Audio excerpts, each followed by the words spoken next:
रिद्धि आज जल्दी ऑफिस आ गई थी। वो अभी अपने काम में लगी हुई थी, तभी उसके पास उसके भाई रोहन का फोन आया। वो साइड में आकर बोली, हाँ रोनी, तू चिंता मत कर, तेरी फीस आज ही भरी जाएगी, कैसे भी करके आज मैं आऊंगी, तू सीधा बैंक पहुंच, मैं यहाँ से निकलने का इंतजाम देखती हूँ।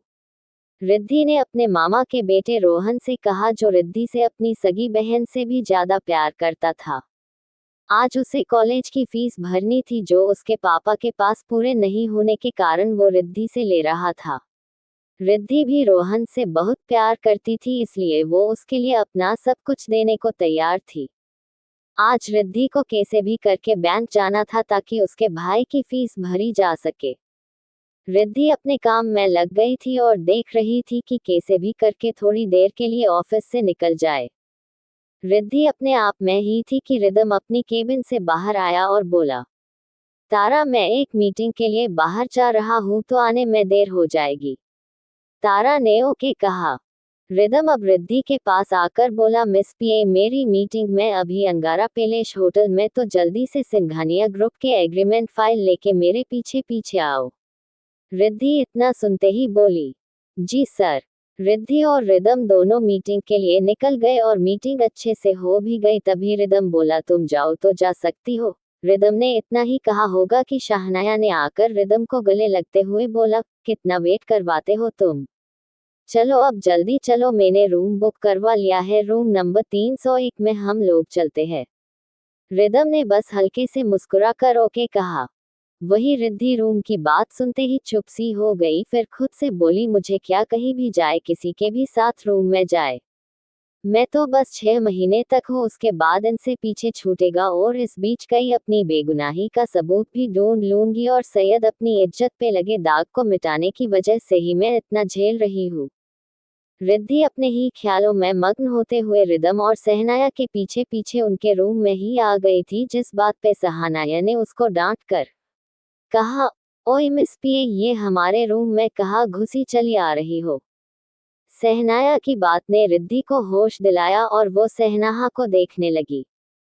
रिद्धि अपनी बात पे झेंपी और बोली, सॉरी मैं।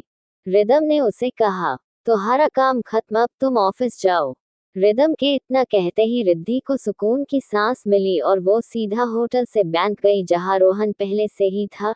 रिद्धि ने अपने अकाउंट के सारे पैसे निकाले और रोहन से बोली, अब मन लगाकर अच्छे से पढ़ना, और आगे भी जरूरत हो तो तेरी दी है हमेशा तेरे आगे, तू बस अपनी स्टडी कर। इतना कहते कहते रिद्धि ने रोहन को गले से लगा लिया और रोहन भी गले लगे हुए बोला, मेरी दी दुनिया सबसे अच्छी दी है। थोड़ी देर बाद दोनों एक दूजे से अलग हुए और रिद्धि ने बोला, चल बाहर बैठकर बात करते हैं। दोनों भाई बहन बाहर आ गए थे। रिद्धि ने रोनी को बोला, तू मामाजी को पैसों वाली बात मत बताना, और जैसे अब तक स्टडी करता आया है वैसे ही करना।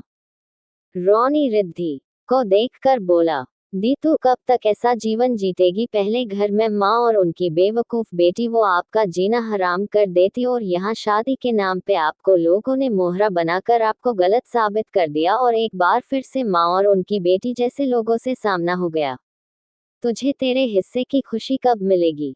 रोनी ने दुखी होते हुए कहा, जिस पे रिद्धि बोली, तू मेरी चिंता मत कर भाई, मेरी दुनिया ट्यूबर मामाजी ही हैं। हाँ मामाजी अभी थोड़े नाराज है, पर सच सामने आने के बाद वो मुझे माफ कर देंगे, तो सब पहले जैसा हो जाएगा।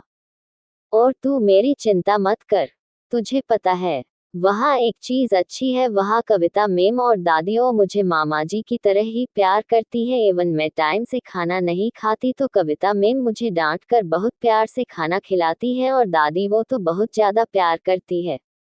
और रिदम सर की उनके आगे जुबान बंद रहती है। रिद्धि ने खिलखिला कर कहा, जिस पे रोनी बोला, हमेशा हंसती रहना दी। रिद्धि बोली, चल बहुत देर हो गई मुझे, वो खडूस मुझसे पहले पहुंच गया तो बहुत सुनाएगा, चल मैं चलती हूँ। रिद्धि और रोनी दोनों अपने अपने रास्ते निकल गए थे। दूसरी ओर रिदम पहले ही ऑफिस पहुंच गया था। रिद्धि अभी तक नहीं आई थी, वो इसी बात पे बहुत भड़क रहा था। वो गुस्से में अपनी केबिन में चक्कर काट रहा था कि प्रोजेक्ट्स की सारी जानकारी रिद्धि के पास ही थी, तो वो बस रिद्धि के लौटने का ही इंतजार कर रहा था। रिद्धि जैसे ही आई, तारा ने आते ही बता दिया कि सर बहुत गुस्सा हैं।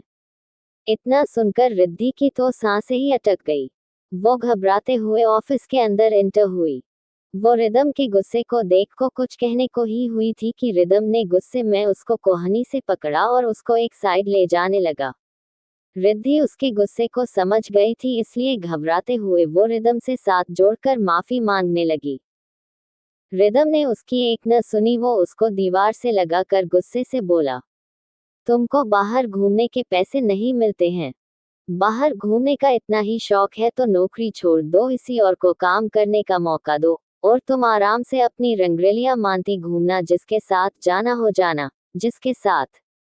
रिद्धि रिदम की बातों से आहत होकर बोली, सर बेशक हमारी शादी गलती से हुई, बेशक मैंने आपके साथ गलत किया, लेकिन इन सब का ये बिल्कुल मतलब तो नहीं कि आप मेरे कैरेक्टर पे अंगुली उठाओगे। मेरे लिए मेरा कैरेक्टर ही सब कुछ है। और आपने कितनी आसानी से बोल दिया कि मैं बाहर रंगरेलियां मना रही। रिद्धि बड़ी मुश्किल से हिम्मत करके इतना ही बोल पाए कि रिदम गुस्से से उसे अपने और करीब लेकर बोला, बुरा लगा न जब हमारी सबसे प्यारी चीज को कोई गलत बोलता है? फिर तुमने तो मेरी शादी ही बदल दी। और जब मुझसे जिस मकसद से शादी की है वो भी करो पूरा, और कुछ पूरा करने में हेल्प मैं भी कर दूंगा। आखिर तुम्हारा ईमान डोला भी तो इसीलिए। इतना कह के रिदम रिद्धि को दीवार से चिपकाकर रिद्धि के कुछ भी बोलने से पहले रिद्धि के सुर्ख गुलाबी होंठों को अपने होंठों से दबाने लगा। वो जुनून के साथ रिद्धि के नर्म नर्म होठों को चूमे जा रहा था। हर आती सांस के साथ रिदम का किस करने का तरीका भी डीप होता जा रहा था। उसने दोनों हाथों से रिद्धि के दोनों हाथों को दबाया हुआ था। रिदम बहुत देर तक उसके होंठों को चूमता रहा। उसके बाद वो रिद्धि के गले पे किस करने लगा। रिद्धि रिदम की पकड़ से आजाद होना चाह रही थी, पर रिदम की मजबूत बॉडी के आगे उसकी एक न चली। रिदम लगातार उसे चूमे जा रहा था। रिद्धि होले से बोली, please sir leave me, sir please कोई आ जाएगा, सर प्लीज कोई देख लेगा। रिदम उसके गले पे किस करते करते बोला, आने दो, देखता है तो देखने दो। रिद्धि जैसे तैसे बोल पा रही थी, पर रिदम को जैसे उसकी बातों से कोई फर्क ही नहीं पड़ रहा था। रिदम रिद्धि के सीने पे किस करते करते अपना एक हाथ रिद्धि के कुर्ते के अंदर ले जाकर उसकी पीठ पे अपनी अंगुलियां फेरने लगा। उसकी अंगुलियां घूमते हुए उसके पेट पे आ गई। रिदम बहुत तेज तेज रिद्धि के पेट को दबाने लगा। रिदम का टच रिद्धि को पिघला रहा था। उसकी सांसें गर्म होने लगी थी। वो खुद को संभाल कर बोली, please sir stop it. Riddhi का इतना कहना ही था को रिदम ने जोर से अपने दांत रिद्धि के सीने और गर्दन पे चुभा दिए, जिससे रिद्धि के दोनों जगह रेड निशान बन गया था। रिद्धि दर्द से कराह उठी। उसकी आंखों से आंसू निकल आए थे। रिदम ने उसकी आंखों में देखा और उसे गुस्से से धक्का देकर बोला, आगे से मुझे अपने कैरेक्टर के बारे में मत बताना, क्योंकि मैं जानता हूँ तुम क्या हो।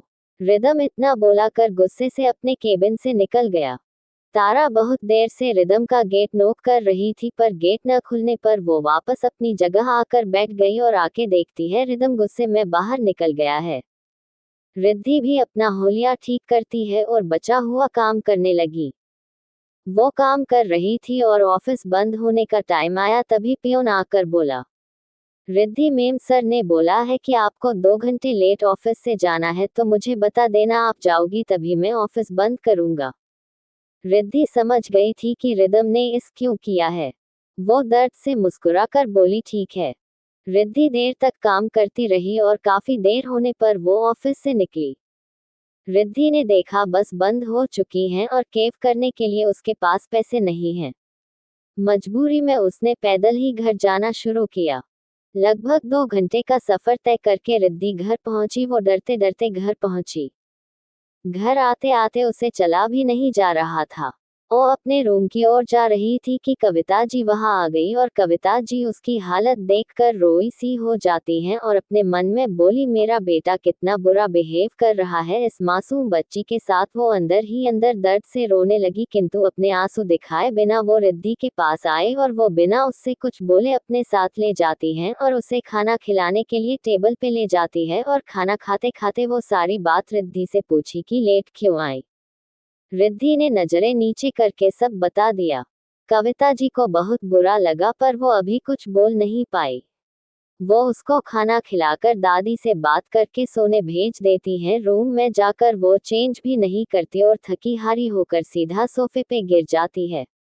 वो सोई हुई बहुत मासूम लग रही थी। रिदम को उसे ऐसे देख एक बार तो बुरा लगता है, पर वो शादी का याद कर वापस सो जाता है।